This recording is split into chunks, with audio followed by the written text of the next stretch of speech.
सावधान। ड़मो अर्हन्ताडम ड़मो सिद्धाडम ड़मो आयरियाडम ड़मो वच्छायाडम ड़मो लोये सवसाहूडम। मंगलम भगवान वीरो मंगलम गौतमोगणी मंगलम कुंद कुंदाद्यो जैन धर्मोस्तु मंगलम सर्वमंगल मांगल्यम सर्वकल्याणकारकम प्रधानम सर्वधर्माणां जैनम जयतु शासनम जैनम जयतु शासनम। जीवमजीवं दव्वं जिणवरवसहेण जेणणे दिट्ठं देविन्दविन्दवन्दं वन्दे तं शब्दा शिरसा। आत्मज्ञान ही ज्ञान है शेष सभी अज्ञान आत्म शांति का मूल है वीतराग विज्ञान वीतराग विज्ञान। बचपन में एक कहानी सुना करते थे कि एक राक्षस था, उसके प्राण तोते में बसते थे। कोई व्यक्ति उस राक्षस को मारता था तो उस राक्षस को मारने से उस राक्षस का कुछ नहीं बिगड़ता था, लेकिन किसी ने बताया कि इस राक्षस के प्राण कहाँ बसते हैं? तोते में बसते हैं। अगर तुम उस तोते को जिस प्रकार की क्रिया करोगे उस प्रकार की क्रिया इस राक्षस में होगी। तुम इस राक्षस को मारते रहोगे तो राक्षस नहीं मरेगा, तुम्हें जहाँ इसके प्राण बसते हैं उस तोते को मारना होगा, तो यह राक्षस का घात होगा। यह जो जीवात्मा है यह अज्ञान के कारण संसार में भ्रमण कर रहा है। काय के कारण? अज्ञान के कारण संसार में भ्रमण कर रहा है। इस आत्मा को अष्ट कर्मों का बंधन है। किसका बंधन है? अष्ट कर्मों का बंधन है। 4 गति 84 लाख योनियों में परिभ्रमण है। तो इन 4 गति 84 लाख योनियों के परिभ्रमण, इन अनंत दुखों का अगर नाश करना है तो इन दुखों की ओर देखते रहें। 4 गति 84 लाख योनियों में हम भ्रमण कर रहे हैं, इनकी ओर देखते रहें। 8 कर्मों की ओर देखते रहें तो इनका नाश होने वाला नहीं। इनका नाश करने का उपाय तो यह है कि मोह का नाश किया जाए, और मोह का नाश करने का उपाय है कि आत्मज्ञान किया जाए। कहते हैं कि आत्म भ्रांति सम रोग नहीं, सद्गुरु वैद्य सुजान, गुरु आज्ञा संपत्ति नहीं, औषधि विचार ध्यान। आत्म भ्रांति सम रोग नहीं। अगर सबसे बड़ा रोग अगर हमें कोई है, देखो हमें शरीर के रोग दिखाई देते हैं। कैंसर हो जाए तो भैया बहुत भारी रोग हो गया, टीबी हो जाए तो बड़ा रोग हो गया। लेकिन सबसे बड़ा रोग है आत्म भ्रांति, क्योंकि ये शरीर के रोग हैं कैंसर और टीबी।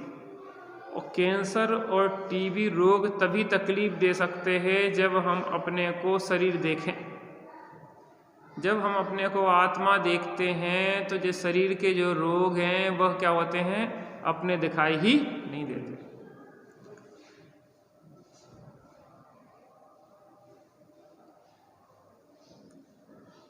रोम समूह में अपनापन तभी होता है जब चमड़ी को अपना मानते हैं। चर्म दूर होने पर तन से रोम समूह रहे कैसे। जहाँ चमड़ी नहीं है, जिस पर रोम समूह जमते हैं जैसे, तो उसके रोम समूह कहाँ से होंगे। ऐसे ही जिसे शरीर में अपनापन नहीं रहा तो शरीर की स्थितियाँ उसको कैसे प्रभावित करेंगी। और जो शरीर की स्थितियों से प्रभावित रहता है वो अज्ञानी है। और यहाँ पे गुणस्थान की परिपाटी में देखा जाए तो उसे बहिरात्मा प्रथम गुणस्थान वर्ती कहा जाता है। यहाँ पे गुणस्थान अर्थात मोह योग भवा गुण ठाण, मोह और योग के सद्भाव और अभाव से गुणस्थान होते हैं, जो 14 हैं जिसकी चर्चा अपन क्रम से कर रहे हैं। अपन पहले गुणस्थान की चर्चा यहाँ पे देखते हैं। जब तक यह जीव कर्म और कर्म फल में शरीर तथा राग देश में अपनापन स्थापित किए हुए है, तब तक यह पहले गुणस्थान में ही स्थित है। यहाँ पर इसके एक शरीर के प्रति ही राग नहीं, परंतु संभावित सभी शरीरों के प्रति अपनेपन का राग है। क्या कर रहे हैं? यह जीव कर्म और कर्म फल में शरीर तथा राग देश में अपनापन स्थापित किए हुए है, तब तक यह पहले गुणस्थान वर्ती। जब तक यह अपने को नहीं जानता, कर्म के उदय से प्राप्त शरीर संयोग आदि में अपनापन करता है, कर्म के उदय से प्राप्त परिस्थितियों में अपनापन करता है, राग देश आदि मोहादि विकारी भावों में अपनापन करता है, तब तक क्या है? यह प्रथम गुणस्थान वर्ती है। और एक देह में नहीं, ऐसी समस्त देहों में क्या है? राग देश इसका चलता रहता है। इसी प्रकार शरीर संबंधी एक वस्तु के प्रति ही राग देश नहीं, बल्कि सभी वस्तुओं के प्रति इसके अभिप्राय में राग देश जुड़ा रहता है। एक शरीर के प्रति राग देश अकेला नहीं होता है, समस्त शरीरों के प्रति राग देश जुड़ा रहता है। और एक वस्तु के प्रति राग देश नहीं जुड़ा रहता है, समस्त वस्तुओं के प्रति राग देश जुड़ा हुआ है। जैसे हम भारत के हैं, तो भारत के लिए जितने भी शत्रु राष्ट्र हैं वो सब हमारे शत्रु हो गए। भारत के जितने मित्र राष्ट्र हैं वो हमारे मित्र हो गए। अब समस्त राष्ट्रों के प्रति हमने क्या कर दिया? राग देश का संबंध बना लिया। समस्त ऐसे ही समस्त शरीरों के प्रति राग देश का संबंध बना लिया। मनुष्य और देव गति के शरीर तो बढ़िया हैं, परिस्थितियां तो अच्छी हैं, ये गतियां अच्छी हैं, और त्रियंच और नारकी बुरे।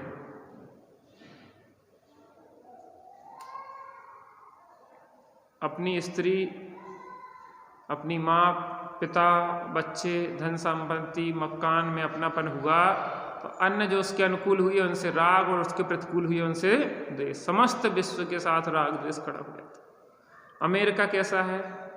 हमारा मित्र है। पाकिस्तान कौन है? कैसा है? हमारा शत्रु है। क्यों? क्योंकि हम शरीर हैं। ये शरीर भारत में रहता है, भारत का जो शत्रु वो हमारा शत्रु, भारत का मित्र तो हमारा। इस प्रकार के राग देश के संबंध निरंतर हमारे चलते चले जा रहे हैं।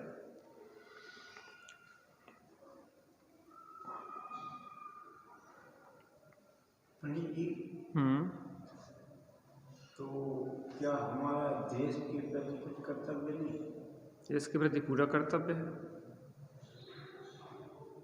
देश के प्रति भी कर्तव्य है, देह के प्रति भी कर्तव्य है, परिवार के प्रति भी कर्तव्य है।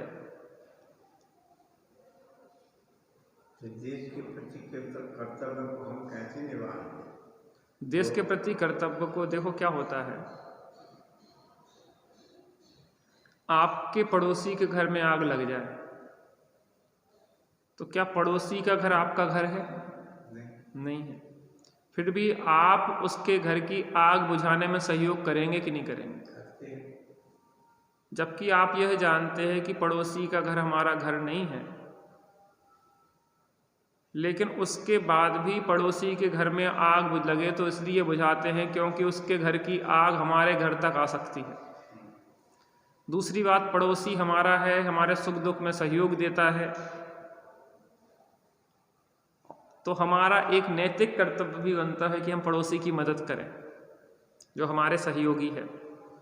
ऐसे ही शरीर भले हमारा नहीं है, लेकिन शरीर हमारी साधना में सहयोगी होता है। आत्मा की आराधना, शरीर माध्यम खलु धर्म साधनम, अगर हम इसका उपयोग धर्म की साधना में करें तो यह हमारे लिए सहयोगी होता है। मुनि दशा धारण करके, तपों को तप के, आत्मा की आराधना करते हुए हम मोक्ष के लिए इसके माध्यम से साधना कर सकते हैं। जैसे घोड़ा है, तो घोड़े को आप अगर संभाल के रखते हैं, अच्छी तरह रखते हैं, तो उस पर बैठ के आप अपनी यात्रा को करते रहते हैं। तो अगर घोड़े का ध्यान नहीं रखेंगे तो आप उस पर यात्रा भी नहीं कर पाएंगे। हमें मोक्ष मार्ग की यात्रा करना है तो शरीर रूपी घोड़े का आश्रय लेना पड़ता है। तो शरीर रूपी घोड़े का आश्रय तो लेना है, लेकिन उसमें इतना तन्मय नहीं हो जाना है कि उसी में लगे रहें, उसी की संभाल में लगे रहें। वो हमारा सहयोग करता है, हम उसका सहयोग करें। जैसे अपन अपने यहाँ कर्मचारी रखते हैं, उन कर्मचारियों को तनख्वाह भी देते हैं, उनका ध्यान भी रखते हैं, उनका संभाल भी करते हैं, लेकिन कितनी, जितने कि हमें उससे नुकसान ना हो जाए।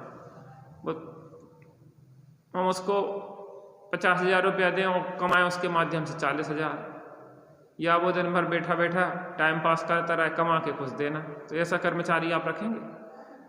आप ऐसा सोचो कि 50,000 अगर दे रहे हैं तो कम से कम 1 लाख रुपया उसके माध्यम से कमाएं, तब तो आपका उसको 50,000 देना सही है। और आप दो 50,000 या तो नुकसान करवाए या बिल्कुल ना लाभ करवाए, तो ऐसा कर्मचारी हम नहीं रखते हैं। ऐसे शरीर भी एक नौकर है, जिसको नौकर्म कहते हैं।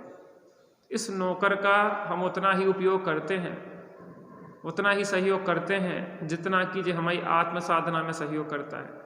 जब तक यह हमारी आत्म साधना में सहयोग करता है तो हम इसका सहयोग करते रहते हैं। इसको खाने पीने के लिए शुद्ध योग प्रासुक आदि औषधि आदि देते रहते हैं। और जब लगता है कि अब जो हमारी साधना में सहयोगी नहीं है, अपितु बाधक हो गया है, तो हमारी इसकी मित्रता खत्म हो जाती है।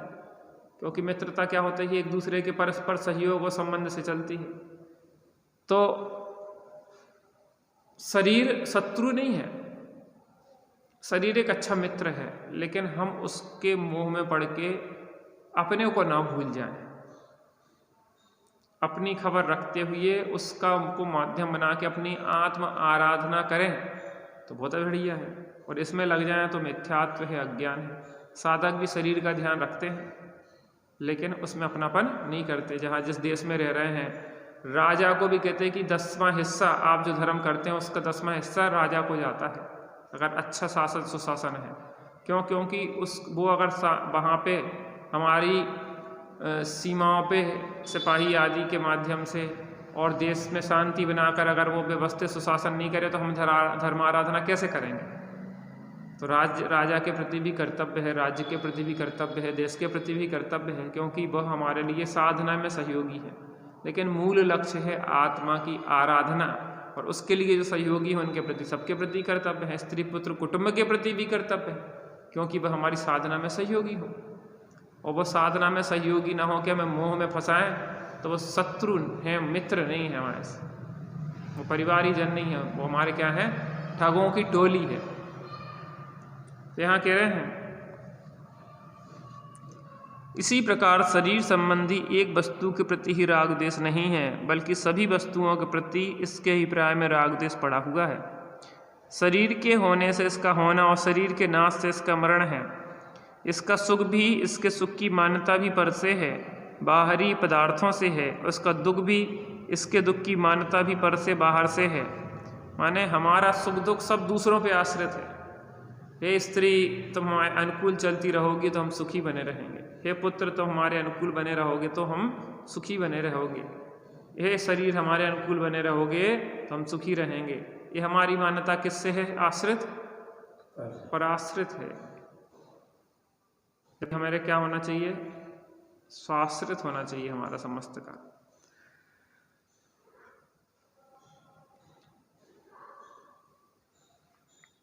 इसका संपूर्ण अस्तित्व बाहर से जुड़ा है, बाहर की ओर सन्मुख है, अतः इसे बहिरात्मा कहते हैं। पूरा सब कुछ अपना संबंध किससे बना हुई है? अज्ञानी बाहर से, शरीर से, संयोगों से। निरंतर इसलिए सुख की भूभीख पर से मांगता है, हे स्त्री हमें सुखी कर दो, हे पुत्र मुझे सुखी कर दो, हे धन मुझे सुखी कर दो, हे मकान मुझे सुखी कर दो, हे शरीर मुझे सुखी कर दो, हे अच्छे स्वास्थ्य मुझे सुखी कर दो। कोई पर सुखी कर सकता तुम्हें? पर नहीं तुझसे कहता कुछ भी, सुख दुख का कारण नहीं वो, करके मूढ़ कल्पना मिथ्या, तू ही व्यर्थ आकुलित हो। इष्ट अनिष्ट न कोई जग में, मात्र ज्ञान के गेय अहो। हो निरपेक्ष करो निज अनुभव, बाधक तुमको कोई न हो। तुम स्वभाव से ही आनंदमय, पर से सुख तो लेस न हो। झूठी आशा तृष्णा छोड़ो, जिन बचनों में चित्त धरो। पर द्रव्यों का दोष न देखो, क्रोध अग्नि में नहीं जलो। नहीं चाहो अनुकूल प्रवर्तन, वेद ज्ञान ध्रुव दृष्टि धरो। जो होता है वह होने दो, होने को स्वीकार करो। कर्तापन का भाव न लाओ, निज हित का पुरुषार्थ करो। दया करो पहले अपने पर, आराधन से नहीं छिगो। कुछ विकल्प यदि आवे तो भी, संबोधन समता में हो। यदि माने तो सहज योग्यता, अहंकार का भाव न हो। नहीं माने भवितव्य विचारो, जिससे किंचित खेद न हो। हीन भाव जीवों के लख कर, ग्लानि भाव नहीं मन में हो। कर्मोदय की अति विचित्रता, समझो स्थिति करण करो। अरे कलुषता पाप बंध का, कारण लख कर त्याग करो। आलस छोड़ो बनो उद्यमी, पर सहाय की चाह न हो। पापोदय में चाह व्यर्थ है, नहीं चाहने पर भी हो। पुण्योदय में चाह व्यर्थ है, सहज पने मन वांछित हो। ये सूत्र है सुखी होने के। ज्ञानी का अस्तित्व पर से प्रभावित नहीं होता, अज्ञानी पर से ही प्रभावित बना रहता है। जो बाहर से प्रभावित होता रहता है, पर से प्रभावित होता रहता है, वो अज्ञानी बहिरात्मा है। जो अपने में ही मग्न रहता है, बाहर से प्रभावित नहीं होता है, वो अंतर आत्मा ज्ञानी है। अब हमें क्या बना रहना है, अज्ञानी की ज्ञानी। ज्ञानी यहाँ से आगे की ओर यात्रा की शुरुआत तभी संभव है जब यह जीव वस्तु स्वरूप का, स्वपर के भेद का निर्णय करने की दिशा में उद्यम करता है। अभी तक हम अज्ञान दशा में थे, अब हमें अज्ञान दशा बुरी लगने लगी, तो हम अगर आगे की यात्रा करना चाहते हैं और हम ज्ञानी बनना चाहते हैं तो हम क्या करें। यहाँ पे ज्ञानी जन जी बता रहे हैं, यहाँ से आगे की ओर यात्रा की शुरुआत तभी संभव है जब यह जीव वस्तु स्वरूप का, स्वपर के भेद का निर्णय करने की दिशा में उद्यम करता है। वस्तु स्वरूप आखिर इस विश्व का, इस वस्तु का स्वरूप है क्या? यह विश्व 6 द्रव्यों से मिलकर बना हुआ है। जीव, पुद्गल, धर्म, अधर्म, आकाश और मैं जीव हूँ, बाकी मुझसे भिन्न सब अजीव द्रव्य है। ये शरीर पुद्गल द्रव्य है। इस प्रकार का भेद विज्ञान करते हैं जीव अजीव आदि द्रव्यों का, तो क्या होता है? हमें अपनी वस्तु और पर वस्तु का ख्याल आता है। इस शरीर में संयोगों में, राग आदि में अपनापन टूटता है, तत्वों का निर्णय होता है, पर से भिन्न स्वाक की अनुभूति होती है। और हमारा क्या होता है? हमारा आत्मोत्थान होता है, अर्थात हम अब ज्ञानित्व की ओर बढ़ना प्रारंभ कर देते हैं। यह निश्चय करता है कि कसाय दुख रूप है, यह मेरे अज्ञान से हुई है और इसका अभाव करना है। देखो, शुरू से बात यही कह रहे हैं, जीव अपने राग देश के कारण दुखी है और किसी के कारण नहीं। और राग देश का कारण अज्ञान है। हमें इसने दुखी किया। क्या कोई किसी को दुख सुख दे सकता है? हमें लगता है कि पर हमें सुख दुख दे सकता है, तो हम भीख का कटोरा लेके स्त्री पुत्र कुटुंब धन मकान के सामने खड़े रहते हैं कि स्त्री पुत्र कुटुंब धन मकान गाड़ी हमें सुखी कर दो। वो कहते हैं कि हम तुम्हें सुखी नहीं कर सकते हैं। हमारे सामने बोर्ड लगा है कि एक द्रव्य दूसरे द्रव्य का कुछ करता धरता।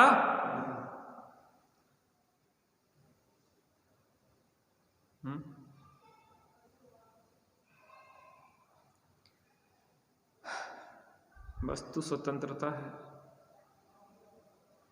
कोई अगर किसी को सुखी कर सकता हो तो पराधीनता हो जाए। हम आपसे कहें कि अभी मोक्ष चलना आपको, आप क्यों नहीं, और फिर हम जबरदस्ती ले जाएं तो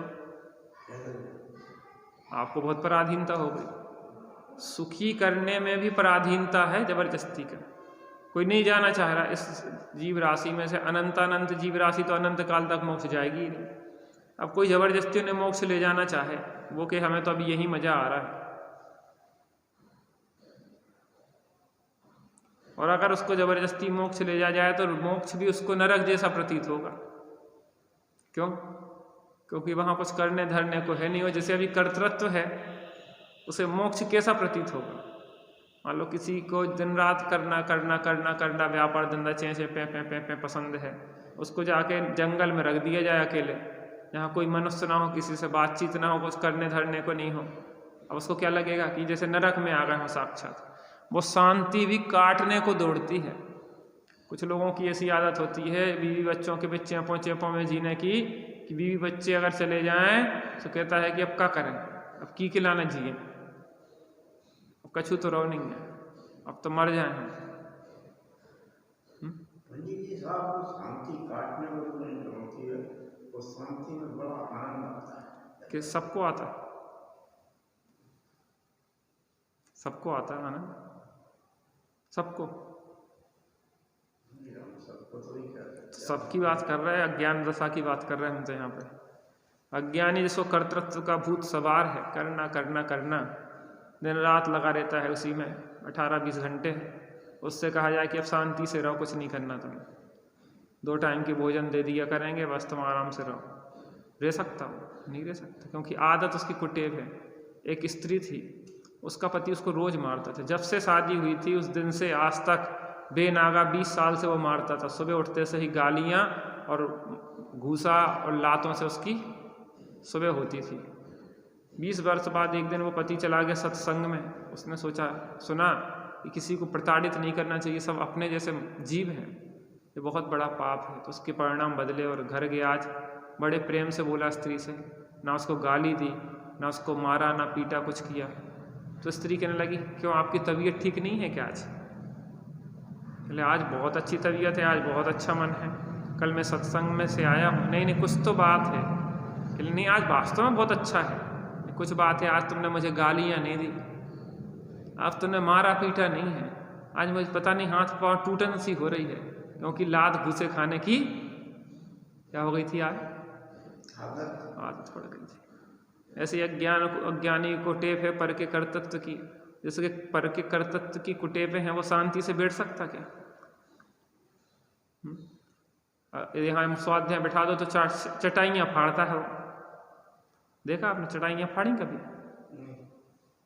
आप जमीन में बैठी नहीं भी, आप तो कुर्सी पे बैठे, कुर्सी के बैठे।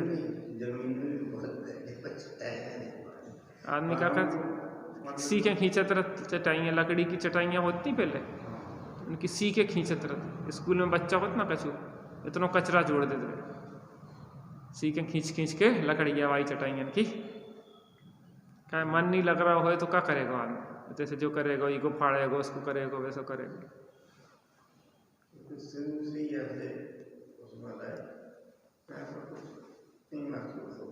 जब रुचि होती है तो महसूस नहीं होता है, रुचि नहीं हो तो उनसे पूछो।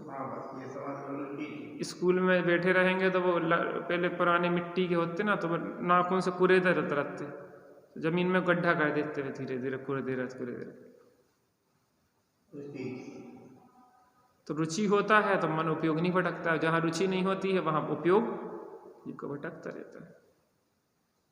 रुचि न्याय वीर का वर्णमन होता रहता है। तो क्या कह रहे हैं? यह निश्चित करता है कि कसाय दुख रूप है, यह मेरे अज्ञान से हुई है, उसका अभाव करना है, निस्वभाव को प्राप्त करना है, और इनके हेतु खोज करता है कि स्वभाव को प्राप्त करने वाला, कसाय का नाश करने वाला कौन है। और जैसे हमें डॉक्टरी करना है, तो डॉक्टरी करना है तो जो डॉक्टर बने हैं उनसे पढ़ेंगे, उनके साथ में रहेंगे, उनसे सीखेंगे, उनसे समझेंगे, उनका सत्संग करेंगे, उनकी सेवा करेंगे। और हमें सुखी होना है तो हम खोजेंगे कौन सुखी है, खोजो भैया।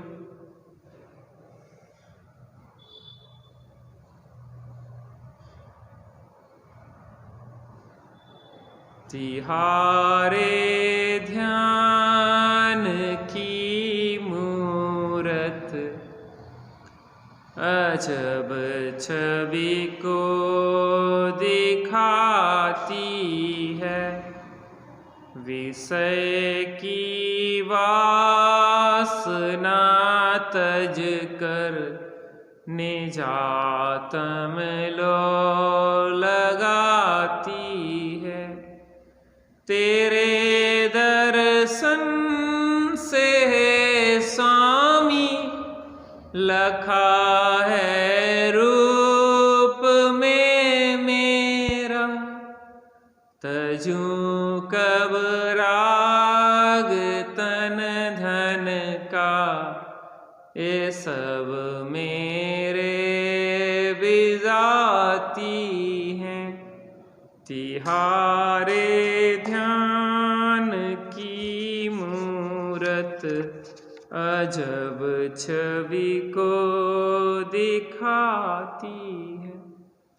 हे भगवान, आपके दर्शन से मैंने अपना रूप लखा है। तिहारे ध्यान की मूरत अजब छवि को दिखाती है, विषय की वासना तज कर निजातम लो लगाती है। तो सच्चे देव तो ऐसे हैं, और जो सच्चे देव नहीं है वो कैसे हैं?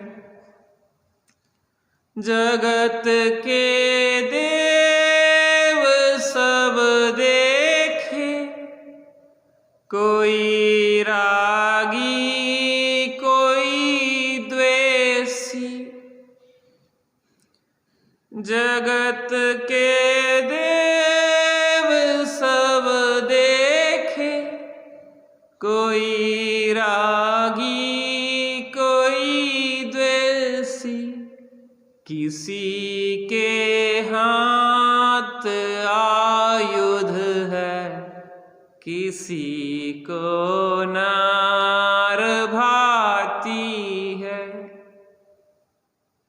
जगत के देव सब देखे, कोई रागी है और कोई द्वेषी है। किसी के हाथ में हथियार हैं और किसी को स्त्री भारी है। जगत के देव हट ग्राही, कुनय के पक्षपाती हैं। तू ही सुनय का है बेटा, जगत बचन तेरे अघाती है। जगत के देवहटग्राही कुनय के पक्षपाती, मिथ्या नय एकांतवाद दूषित समस्त, विषयादिक पोषक अप्रशस्त, रागी कुमत निकर सूत्र श्रुताभ्यास, सोहे गोबोध बहुदेन त्रास। एकांतवादी जितने हैं सब मिथ्या मार्गी है। काने हैं काने, अंधे से काना खराब माना जाता है। 12 कोस पे मिले काना और लौट के घर आपको मिल गया था, मिला था कि नहीं मिला था? हैं? क्या ये आपका बहाना था? उस दिन आप फंस गए, लेकिन आप फंस गए। मिथ्यात्व का काना मिल गया था आपको, ना आप लौटते ना। इसलिए अरे होनी कुछ नहीं होती, मिथ्यात्व प्रबल होता है। पर से सुख की चाह ही संसार में उलझाती है। तो अपना सुख अपने में है, तो फिर पर हमें क्या कर सकता है? मुझे है स्वामी उस बल की दरकार, मुझे है स्वामी उस बल की दरकार, जिस बल को पाकर के स्वामी आप हुए भव पार, मुझे है स्वामी उस बल की दरकार। देवांगना खड़ी हो सन्मुख करती अंग विकार, देवांगना खड़ी हो सन्मुख करती अंग विकार। सेठ सुदर्शन सा हो जाऊं, सेठ सुदर्शन सा हो जाऊं, लगे नहीं अतिचार, मुझे है स्वामी उस बल की दरकार, मुझे है स्वामी उस बल की दर। बता, सेठ सुदर्शन के ऊपर 3 बार स्त्रीगत विपत्तियां आई। सबसे पहले उस ब्राह्मणी ने अपने पति के बीमार होने के बहाने से घर पे बुलाया और कुंडी लगा ली और कुछ चेष्टाएं करने का प्रयास किया। उसने कहा कि माँ मैं तो नपुंसक हूं। कौन हूं? नपुंसक हूं। वास्तव में प्रत्येक शीलवान पुरुष पर स्त्री के लिए नपुंसक ही है, क्योंकि पर तीय लख धरती निरखे। अपने से जो बड़ी है वो माँ के समान है, अपने बराबर की है वो बहन के समान है, और अपने से छोटी है वो पुत्री के तुल्य है। और पर स्त्री को देख के शीलवानों की नजरें झुक जाती है। दूसरी बार वो रानी खड़ी थी, रानी, और रानी के यहाँ जो थी ब्राह्मणी वो काम करती थी। वहां पे खड़े हुए उत्सव हो रहा था और सेठ सुदर्शन अपनी स्त्री और अपनी संतान के साथ जा रहे थे।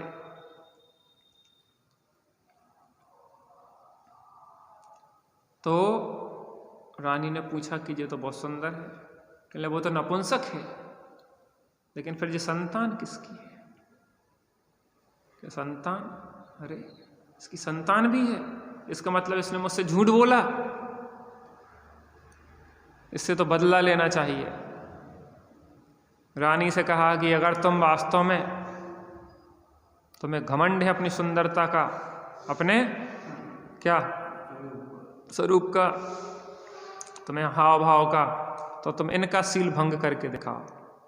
और फिर क्या हुआ कि वहाँ पे अष्टमी चतुर्दशी को नग्न होके सेठ सुदर्शन शमशान में अपनी आराधना करते थे, गृहस्थ होके भी। रानी ने कहा कि मैंने एक व्रत रखा है और एक पुरुष का नग्न पुतला हर बार मैं मंगाती हूँ अपनी दासी से। और करते करते इस प्रकार से सेठ सुदर्शन को भी उठवा लिया। अनेक कुचेष्टाएं की, लेकिन सेठ सुदर्शन सुमेरु की तरह अडिग रहे सील पे और वह चलित नहीं हुए।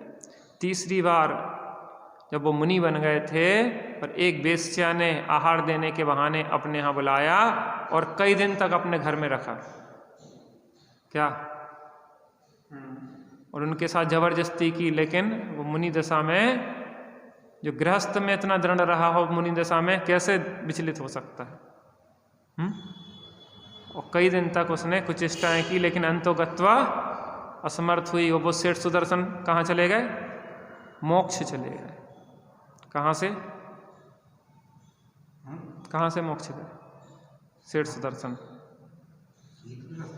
हाँ, मोक्ष कहाँ से, कौन स्थान से गए?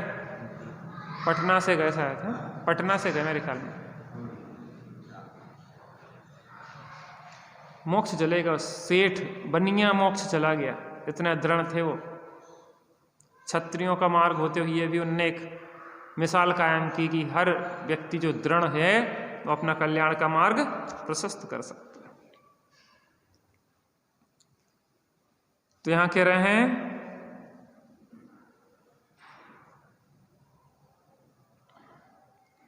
निस्वभाव को प्राप्त करना है और इसके लिए हेतु खोज करता है। निस्वभाव को प्राप्त करने वाला, कसाय का नाश करने वाला कौन है? कौन हमारे निस्वभाव को प्राप्त करने में सहयोगी होगा? कौन हमारी कसाय को नाश में सहयोगी होगा? अब उसके लिए वही परमात्मा देव है जो कसाय से रहे थे। कौन है परमात्मा? जो हम राग द्वेष कसाय से रहे दुखी हैं और जिनके राग द्वेष कसाय मोह राग द्वेष का नाश हुआ है, वही हमारे इष्ट परमात्मा देव है।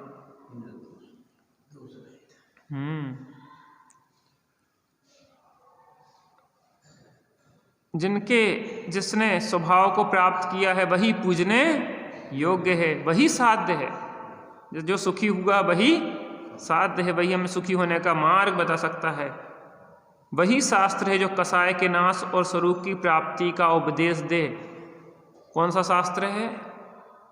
वीतरागता की पोषक ही जिनवाणी कहलाती है, जिससे हमारे राग देश का शोषण हो, पोषण ना हो।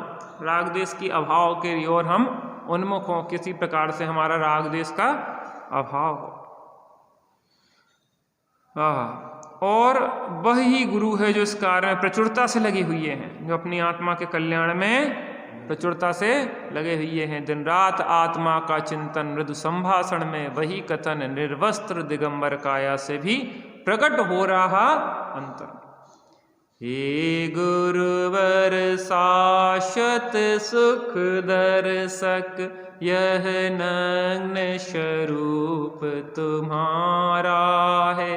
जग की नश्वरता का सच्चा दिग्दर्शन करने वाला है। जब जग विषयों में रच पच कर गाफिल निद्रा में सोता हो, अथवा वह शिव के निष्कंटक पथ में विषकंटक बोता हो अर्ध निशा का सन्नाटा, वन में बनचारी चरते हो, तब शांत निराकुल मानस तुम तत्वों का चिंतन करते हो।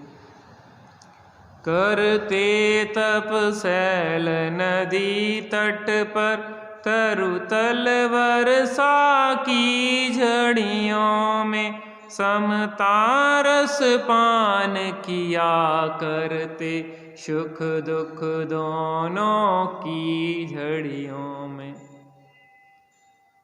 कैसे गुरु है? ते गुरु मेरे उर बसो, ते भवल जलधि जहाज, आप तेरे पर तारही, ऐसे श्री गुरु राज। ऐसे गुरु जो प्रचुर स्वसंवेदन आत्मा के कल्याण में लगे हुए हैं। इनके अतिरिक्त किन्हीं ऐसे तथा कथित देवशाद गुरु की संगति पूजा आदि नहीं करता, जिनसे कसाय की पुष्टि होती। जैसे कसाय बढ़ती हो, ऐसे तथा कथित देवशाद गुरु की पूजा नहीं करता है। जैसे कसाय की पुष्टि होती है, उनके इसके साथ ही बहिरंग में जीव हिंसा और अंतरंग में तीव्र कसाय, इन दोनों के अवलंब रूप मांस मदरादि हैं, उनका त्याग करता है।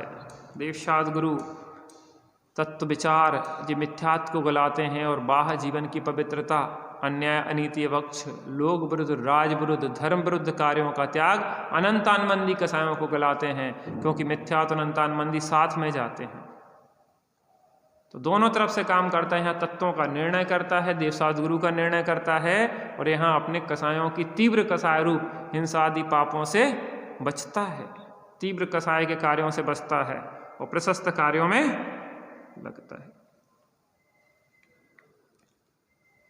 इस प्रकार सही देव गुरु का निर्णय करता है और उनके अवलंबन से अपने स्वरूप को जानने का उद्यम करता है। यह पुरुषार्थ कोई भी व्यक्ति, कोई व्यक्ति, स्त्री, पुरुष, वृद्ध, युवा, मन सहित पशु पक्षी भी कर सकते हैं।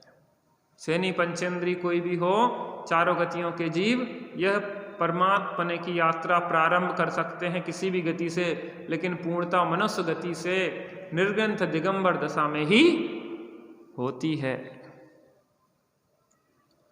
आत्म अनुभव करना रे भाई, आत्म अनुभव करना, आत्म अनुभव से शिव सुख हो, आत्म अनुभव से शिव सुख हो, याते शिव सुख वरना, और बातें सब बंद करत हैं, और बातें सब बंद करत हैं, यातें बंद कतरना रे भाई, आत्म अनुभव करना रे भाई, आत्म अनुभव करना।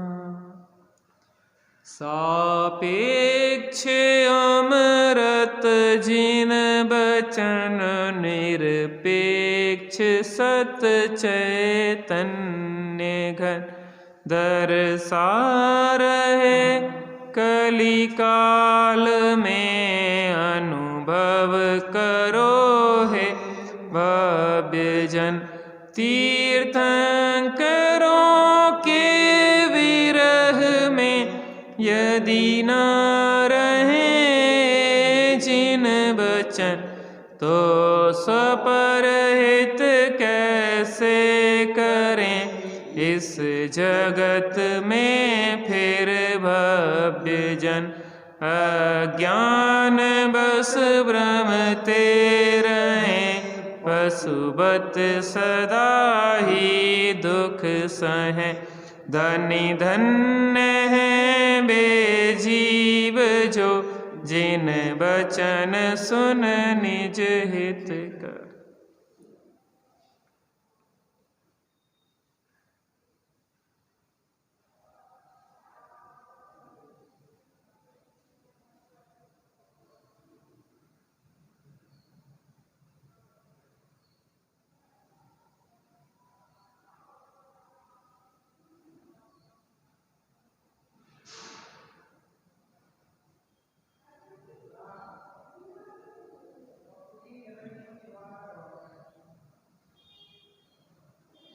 द्वादशांजन वाणी माता की जय, महाजैन धर्म की जय, पंच परमेष्ठी भगवान की जय।